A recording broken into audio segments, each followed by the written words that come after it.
Ini ang Digicast Negros X, ang top 10 nga balita sa Negros Island region ang amon idulong sa inyo. Kagyaring atong top story subong nga adlaw, October 27, 2025. Paglupok sa bulkan Kanlaon Biyernes ang gabi, posible pa nga masundan sa Lusofi, folks. Negros Trench, sarang makadalas ang 8.2 magnitude galinog. Thresher Sharks, nakitaan sa baybayon sa San Carlos City. Isa patay, isa pirason sang masagaid sa Tricycle na ginadala sang hubog. Kag sa good vibes, Battle Net Life Jacket sang Kamsu, nakalapot na sa London. Tinatanan sa Digicast Negros X.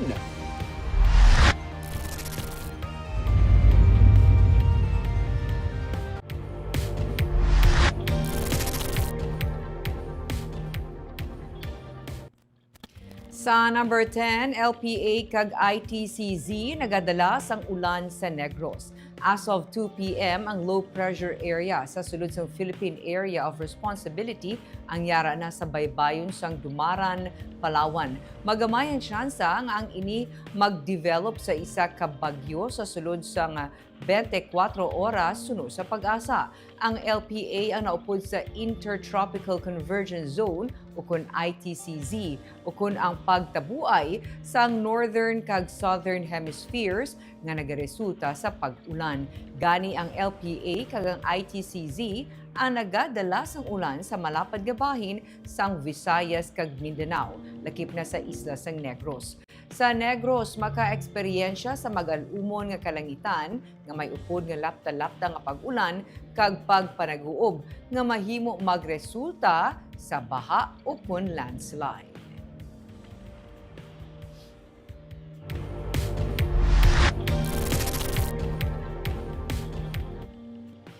Sa number 9, mga Thresher sharks sa San Carlos City na capture sa camera. Nakuhaan sang underwater video ang mga Thresher sharks sa Sipalay Island Marine Protected Area.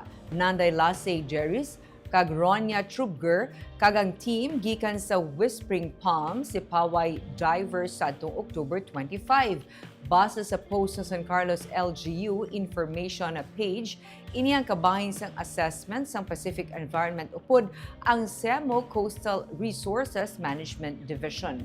Tumalagsahon nga makakita sang Thresher sharks sa bilog nga kalibutan rason nga ang Malapascua Island sa Cebu ang kilala bilang isa ka premier diving destination. Ang ini nga mga sahay isang sharks ang protected sa idalom sang Philippine laws. Ini ang Republic Act 9147 o kunang Wildlife Act kag ang RA 8550 o kunang Fisheries Code nga na-amend sang RA 10654. Ang ini nga mga layi ang nagadumili sang overfishing kasubong man nagapangapin sang threatened marine species. Suno sa US National Oceanic and Atmospheric Administration, ang mga shark may importante nga papel sa pagpabilin sa kadagatan healthy. Nagabulig sila sa pag-control sa fish population, protect sang coral reefs kag seagrass beds, nagapaayo sang fish genetics kag nagasuporta bisan pa sa coastal economies paagi sa turismo.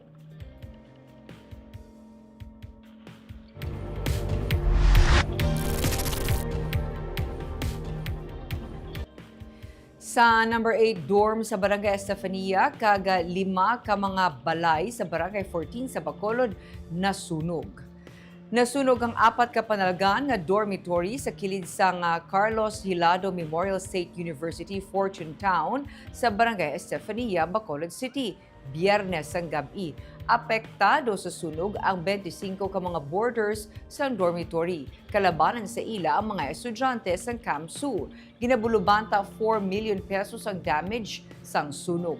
Samtang 5 ka mga balay ang nasunog sa Purok Boulevard, Barangay 14 sa Bacolod, Biyernes ang hapon. Nagbinuligay pagi sa Bucket Brigade ang mga pumuluyo sa Barangay 13 kag 14 agud mapalong ang kalayo. Sa report sa Bureau of Fire Protection, 2 ka mga balay ang totally damaged, samtang 3 partially damaged. Yara naman sa 105,000 pesos ang balor sang nagkalasunog nga pagkabutang kag propiedad. Wala sang reported nga nasamaran sa duha ka separado nga fire incidents kag padayon pa ang investigasyon sang BFP sa gintunaan sang sunog.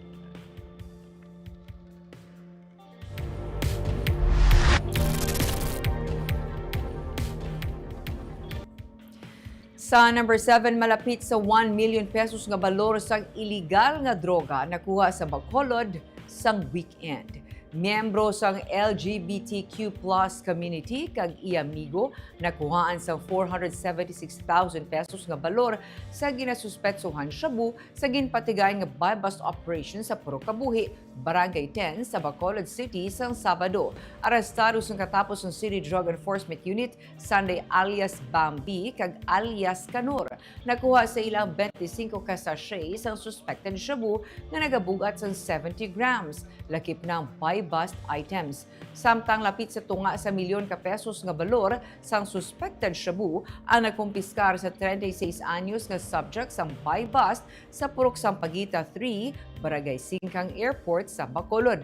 Na-recover sang CDEU kay alias Joe ang 17 ka pakete sang suspected shabu kagang buy-bust money.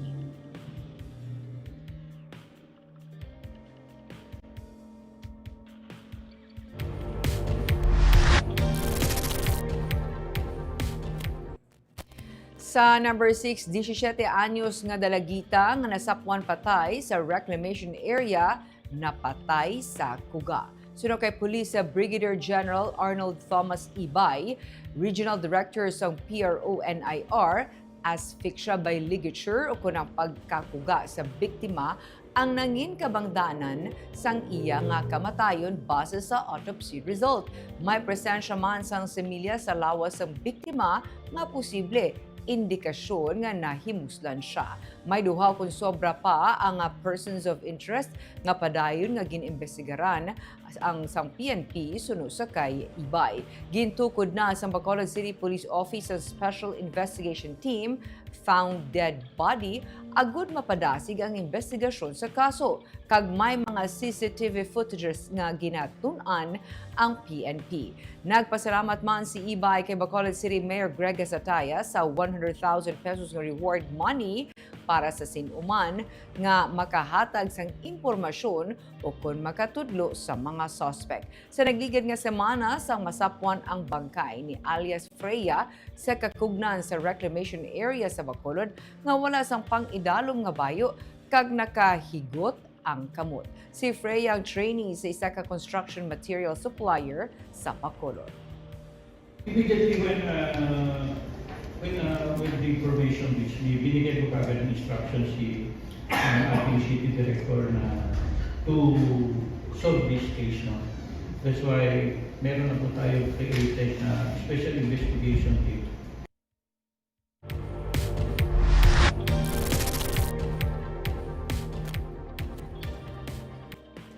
Sa number 5, isa patay, isa pilason sa masagaig sa tricycle nga ginadala sang hubog.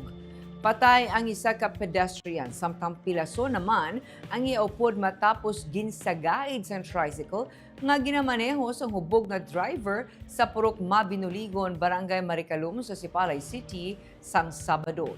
Gindala sa Sipalay Rescue Team ang duha ka mga pedestrians. Apang nagtaliwan ang 18 anyos nga lalaki nga ginkilala kay alias G-Boy.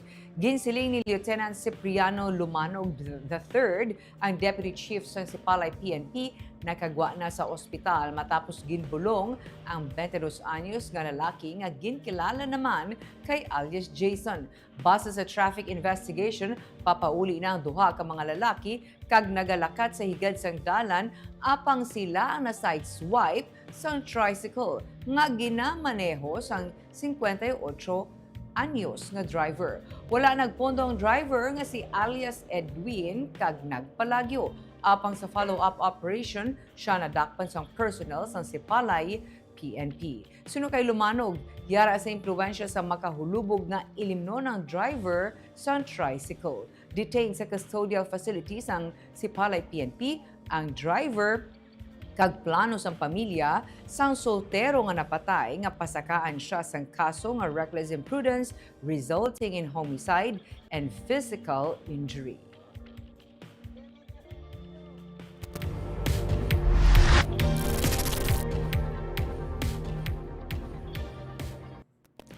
Sa number 4, 900 ka mga pulis kag iban pa nga personnel iga-deploy sa bilog nga NIR sini nga tigkalalag. Ginanunsyo ni Police Brigadier General Arnold Thomas Ibay, Regional Director sa PRO NIR, nga 900 ka security kag safety forces ang iga-deploy sa bugos nga Negros Island region para sa pagpasiguro sang kalinong.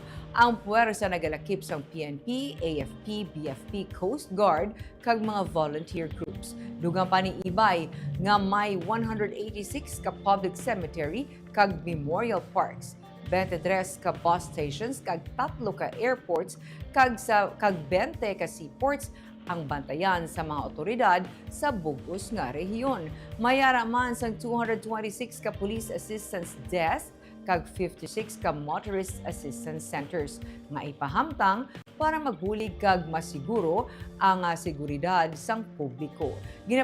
Ginapanawagan sa publiko nga magkooperar sa mga law enforcement authorities, mag-observe sa security protocols kag mag-report dayon sa mga makaduluda nga aktibidad o kon mga ginbayaan nga butang sa pinakamalapit nga police station.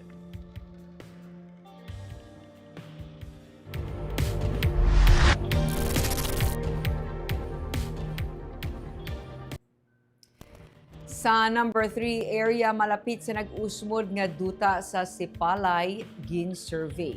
Geo-resistivity kag ground penetrating radar survey angot sa nagluntad nga landslide sakop sang Camp Valdez sa barangay Mambaroto sa Sipalay City ang ginpatigayo na.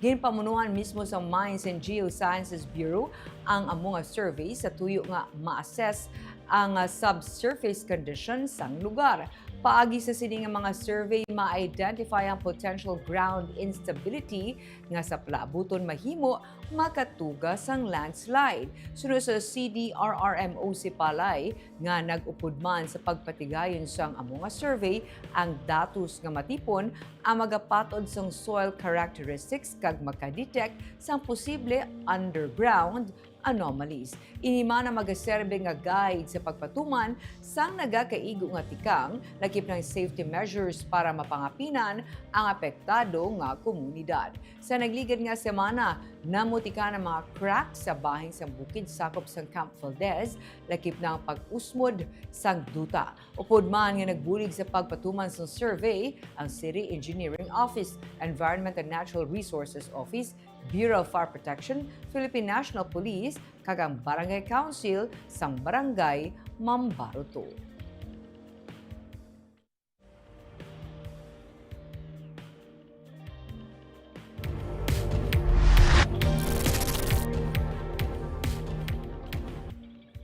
Sa number 2, ang Negros Trench sarang maka-generate sang dako nga linog. Sunod sa Philippine Institute of Volcanology and Seismology, 8.2 magnitude nga linog ang pwede ma-generate sang Negros Trench kag ini ang makapatay og sa bilog nga isla sang Negros. Inisunod kay FIVOLCS Director Teresito Bacolod sa press conference nga ginpatigayon angon sa pagbukas sang Handa Pilipinas sa Bagong Pilipinas Innovations in Climate and Disaster Resilience Nationwide Exposition 2025 Visayas Leg diri sa Bacolod. Nakatutok man sa ginasiling nga The Big One o kung ang ginatumod nga linog nga matuga sang West Valley Fault kag mag-aapekto sa Metro Manila, pero dapat man matutukan ang nagkalain-lain nga mga lugar sa pungsod. Pangud mayaras ang nagkalain-lain nga mga sitwasyon sa kada lugar. Ini ang dapat man nga mahandaan paagi sa ihibalo kag teknolohiya nga dala sang siyensya. Lakip na mga drills. Pathag ni Bacolod, ang 8.2 magnitude nga linog gikan sa Negros Trench nga manabaw hindi lamang makapatay og sa isla sang Negros. Pwede man ini makatugas ang tsunami kag makaapekto sa western coastline sang Negros. kasubong man mag-apekto sa isla sang Panay, bisan pa sang Palawan kag Zamboanga. Keynote speaker si Secretary Renato Solidum Jr. sa Department of Science and Technology. Iyagin siling ang mga nagluntad nga linog naga-highlight sang kakinahanglanon sang pagpatuman sang estrikto nga enforcement sang National Building Code. Hindi ang linog ang nagtugas sa pagkamatay sa mga naapektuhan, kundi ang pigaw nga pagtukod sa mga balay kag iban pa nga infrastructure.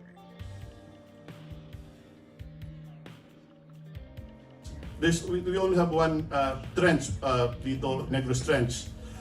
If there's a strong shake, if there is a magnitude 8.2 event in Negros along the Negros Trench, and if it's shallow, pwede magkaroon ng intensity, it could even go as high as intensity 8. Pwede yan. The whole of Negros Island. So, kailangan talaga natin paghandaan. Typically, the big one is a phrase used by media to refer to a very strong earthquake, either in terms of magnitude or the impact. So nationally, the biggest impact, of course, for us would be if there will be a movement in the West Valley Fault. The exposure is so high in Metro Manila. That's why we started first looking at Metro Manila in 2002 to 2004. In reality, we have studied many cities in the Philippines. We have prepared maps, and in fact, we have different scenarios all over the country.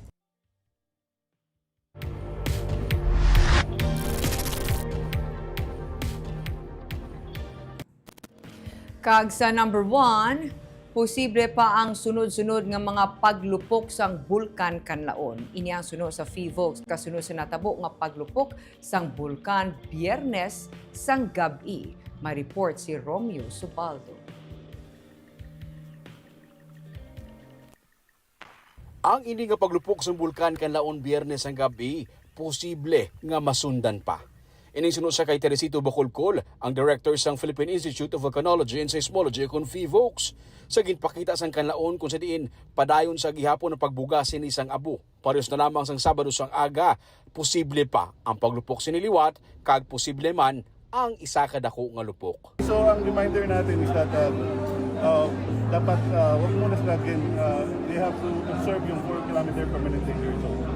So yun yung wag sila pumasok kasi anytime pwedeng, even at alert level 0, pwede magkaroon ng phreatic or phreatomagmatic eruption. Kung magsigi-sige pa ang aktibidad sa bulkan Kanlaon, posible nga ibalik ini sa alert level 3.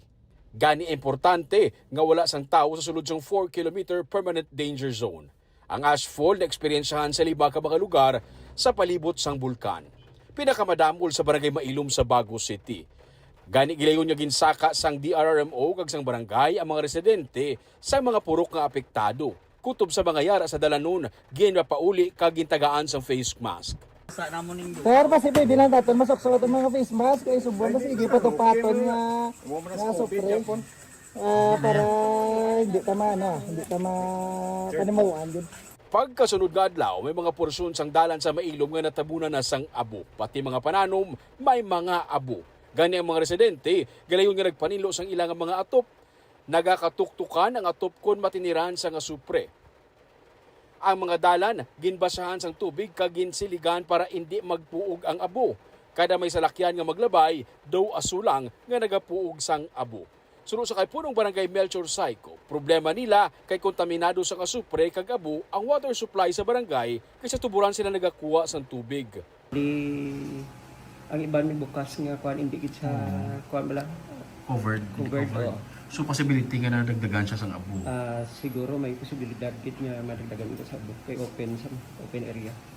Mga gagaluluwa sa kanano, kasi gusto niya tubig niya linda na rin sa guwa sa dalan. Yung pagguwa sa inyong container, tubig pa na. Ganing City Engineer's Office nagrasyon sang inimnon nga tubig. Mismo ang mga residente nakapanimahaw sang asupre sa ilang water supply. Nasudlan gid abo. May ara gid abo ya. Ay open. Kaya rin sa spring, no? So gina-advisuhan kamo nga di ani paggamit ton. Pao ko mag-amo ni wala mo kami. Basta mag-amo ni, kabalo na kamo na hindi magamit. Sabado sang hapon, nagbubuang ulan sa porsyon sa Mailom. Ang nadagdagan sang abo nga dalan, nahugasan sang ulan. Ugaling, may mga porsyon sang dalan nga ginbaha. may mga bangga nga nagadalus-dus papanaog ang tubig pakadtuman sa highway. Las 12 nga hapon, ma-report na naman nga ashfall sa mailom upod sa ulan suno sa mga residente. Nakapanimaw naman sila sa gihapon sang asupre. Romeo Subaldo para sa Digicast Negros.